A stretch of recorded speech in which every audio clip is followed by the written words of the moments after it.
9 తమలపాకులు కానీ ఆ తమలపాకుల దండ సమర్పిస్తే మీ మనస్సులో ఉన్నటువంటి కోరికలు తొందరగా నెరవేరుతాయి. అలాగే జాతకంలో కుజదోషం వల్ల పెళ్ళి ఆలస్యం అవుతున్న వాళ్ళు, భార్యాభర్తల మధ్య గొడవలు ఉన్నవాళ్ళు హనుమ జయంతి రోజు ఈ కుజదోషం పోవాలంటే ఎరుపు రంగు వస్త్రము, రాగి పాత్రలు, క్యారెట్లు ఎవరికైనా మీ చేత్తో దానంగా ఇవ్వండి. అలా దానం ఇస్తే కుజదోష తీవ్రత తగ్గుతుంది. ఎర్రటి వస్త్రము, రాగి పాత్ర, క్యారెట్లు వీటిని ఆంజనేయ ఆలయంలో కానీ లేదా ఎక్కడైనా పూజారి గారికి దానం ఇవ్వండి.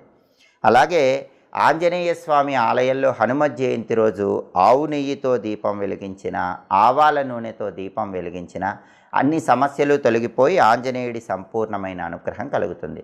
అలాగే వ్యాపారం మెరుగుపడటానికి, వ్యాపారంలో పోటీ తట్టుకోవటానికి, భాగస్వామ్య వ్యాపారాలు విజయవంతం కావటానికి హనుమ జయంతి రోజు సింధూరం రంగులో ఉన్నటువంటి వస్త్రాన్ని ఆంజనేయ స్వామికి దేవాలయంలో